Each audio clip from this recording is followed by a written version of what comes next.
What's up, Amazon sellers? In Q4 2021, Amazon offered me a £250,000 million loan. And now, guess what? Amazon have just offered me another loan amounting to £218,000. Wow, that's a lot of cash. If Amazon offered you a loan multiple times, would you take it or not? And if you want to know what you need to consider and also what I'm thinking about with this loan, then watch this video. I'm going to share all with you today.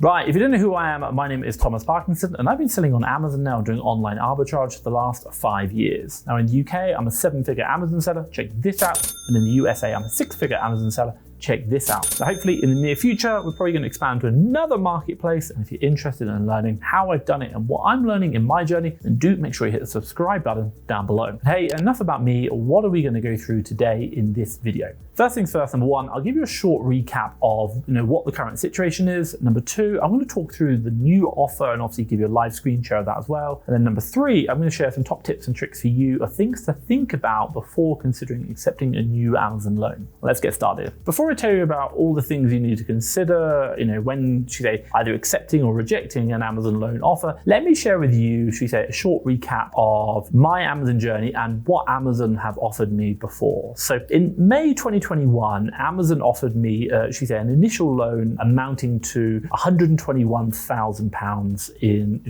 cash, which is absolutely huge. I accepted that loan since this is, a big opportunity for me to grow my Amazon business using someone else's money, and I like that. Now, as I grew my Amazon business using that loan, Amazon noticed that and they offered me a new loan amounting to £130,000. Now, just to be clear, that £130,000 means we refinance the old loan, pay it off, and obviously keep the difference with the new one. We accepted that loan, and obviously that helped me push to the £1 million in just 3 months over the Q4 period. So absolutely fantastic. And that was probably around September, October last year. And then we grew our business even more with that, and Amazon came back with another loan. That was £252,000, which is absolutely incredible. And that was in December. I know, best Q4 ever. And we accepted that loan. And the combination of all those loans not only helped me achieve, £1 million in 12 months, but also we did $1 million in Q4 alone last year. And obviously, thank you so much, Amazon, for doing that. Now, coming into January this year, Amazon offered me another loan of £251,000, which we took again, and we refinanced obviously all the other loans. So these aren't compounding. We pay off the previous loan and keep the difference. And then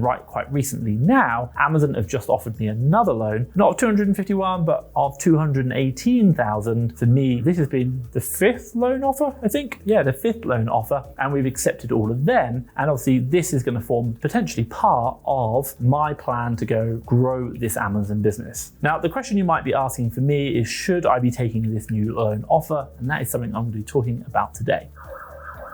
Dear criminals, please stop. Now, Amazon have just offered me another loan, £218,000, which is absolutely incredible, and I'm super happy about it. And hopefully you've seen over the past 1 year, we've had 5 loan offers. Now, the question I want to ask you is, if Amazon offered you £218,000, what would you do with it? How would you deploy that money? Maybe I can get some ideas and learn from you. Let me know in the comments down below. Now, this leads me nicely onto my second chapter, which is what is the actual new loan offer? To talk about this, let me jump on my computer now and I'll go through the loan offer, and we'll talk about that in comparison to the current loan that we've accepted. So let's jump on the computer right now. Right, so here we are in now. So you can see I've got basically an active loan offer and an available financing option. So we just talk through the active loan offer right now, the one we've got. $251,000 at 10.99% APR, and it's a 9-month term. So it started on the 25th of Jan 2022, fantastic. And obviously last updated, that means when we paid for it last, the last payment. And the outstanding balance is £198,501 and a bit of pennies. We owe that much money. Now, quite simply, the new offer is $218,000, and the loan offer is going to expire, so it will disappear on the 12th of May. Now, again, it's a 10.99% APR, but this time it's a 6-month term, not a 9-month term. So what's really interesting is if I just kind of look at 2 things. Number one, it's a shorter, and if we were to take it today, I think it's April, it's April. So that means it's good. We'd have to have it all paid back pretty much by the end of October.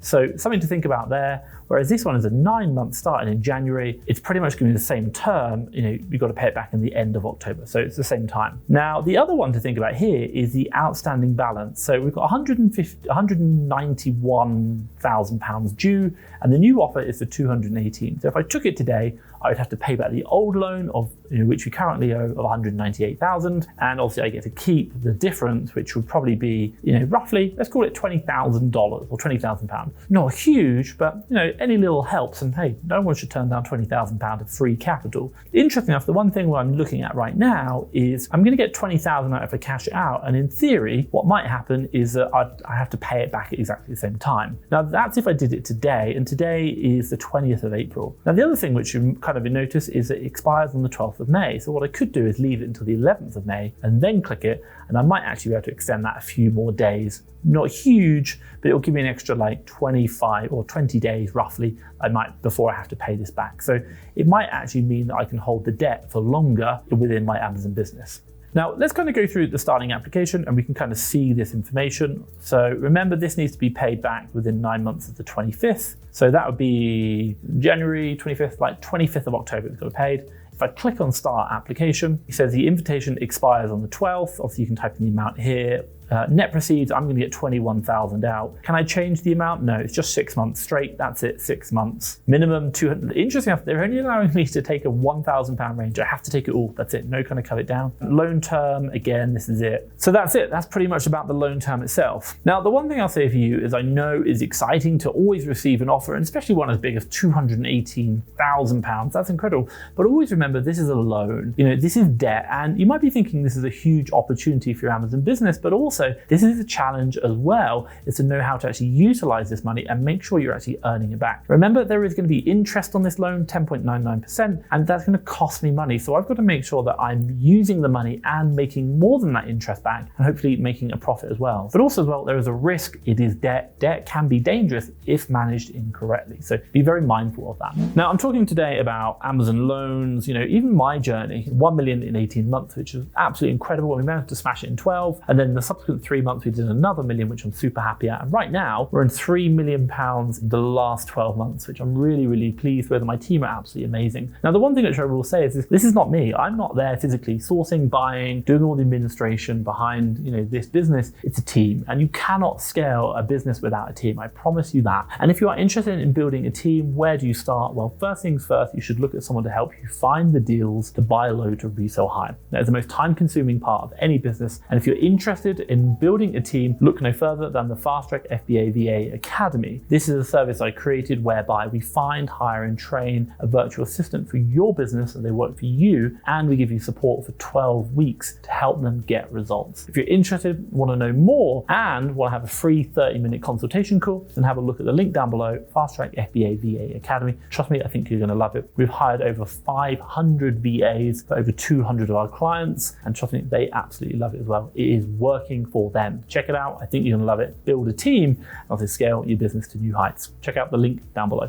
Now, this leads me nicely onto my third chapter, what you should be considering, should we say, before accepting an Amazon loan. Now, remember, should we say, taking an Amazon loan means you need to scale up your business, obviously, to invest that money and increase every aspect of your Amazon business, such as, purchasing and, even your effort to put into, the Amazon business. Let me go through some of those considerations that you might want to think about as you think about taking on a loan and whether it's going to be justifiable and actually you can scale your business with it. So first things first, number one, I'd always think about the number of deals. Now, before you can accept a big loan, ask yourself, can you find enough deals to, spend that borrowed money on? Because if you can't, you're just not taking advantage of the opportunity. Now, always remember that a loan means you are leveraging capital to increase it, or, to buy, and obviously using other people's money to, increase your stocks. Now, with this being said, it's important to, understand that, you're going to need to find more deals because you're going to need to invest that loan, make a profit on it to cover the cost of the interest and obviously make a profit on top. Now, if you let that loan sleep in the bank, guess what's going to happen is you're going to be losing money because of the interest on the actual loan itself. Or maybe you've bought some bad deals and it's not working. Now, look, in my Amazon business currently, I've got, I think it's 9 sourcing VAs in the UK who are going to help me source to increase our stock purchases. Now, with the, increase in stock purchases, we can basically, because we've got 9 VAs, putting an extra cash into the business isn't too much of a problem. We can scale that across 9 VAs. That's quite simple. But if it's just you, 250,000, that's a lot of money to be investing. So just remember, can we actually find enough deals to invest that money in to obviously increase our revenue, obviously pay back the loan and the interest and make a profit at the same time? Something to consider. Now, the second one I always think about is, do you have enough time? My God, scaling an Amazon business means you need to put time, effort into to scale the business. This includes more time for purchasing the deals, more administration, monitoring more shipments, updating Seller Central. And in addition to this, in my business, I've got purchasing managers, assistant purchasing managers who can take in that increase in work or increase in purchasing, but also as well, I've got admin VAs and assistant admin VAs who monitor our shipments and our catalogs and everything like that. So always remember that if you do take on a big loan, you've got to be able to utilize that money, and not just buying deals, but also the increased effort that comes with buying more deals, purchasing, administration. That is something that you really need to consider, be able to utilize and deploy in a loan effectively. Now, the third one I would always think about is, can your warehouse actually deal with the volume of increased deals? Now, I will not lie, for us, when we think about this, we're always having conversations with our warehouse. Hey, we're going to take on £250,000. This is going to upgrade the amount of volume we're doing. Can you actually cater for the large quantity of stock? Maybe it's you doing the prep yourself. Can you actually cater for the increased stock? Like, oh my God, I don't think I would ever want to prep £250,000 worth of stock. That would just kill me. But maybe your prep center, or maybe if you've got your own warehouse, you don't have enough staff, something to consider. And if your prep center is not prepared, chances are you're going to fail. You're going to have a lot of stock sat in your warehouse. You're not going to be checking it in on time, and you're not going to be making the sales or shipping it to Amazon to make the sales to cover the loan payments. Just be very careful with that. Now, in my Amazon business, we are talking to our prep center all the time to see if they can manage the increase in units and telling them what's going on with our business. Our backup plan is, if they answer no to a question, then obviously we can find another prep center to work with as well. But fortunately, our prep center have really helped us out, and they've leveled up as we've leveled up as well. Now, there are a lot of aspects that, should we say, you need to consider aside from what I've mentioned. But again, it's important to consider that taking an Amazon loan means that you need to double or even triple your Amazon efforts to scale your Amazon FBA business. Check out my playlist around here of the videos I've created about my Amazon loan journey and what we've done on that. Check it out. I think you're going to love it. Now, hopefully you've liked this video. If you have, give me a big thumbs up. And hey, if you want to see more videos like this, do hit the subscribe button down below. But what I will say is, for myself, Thomas Parkinson and FastTrackFBA, thank you very much.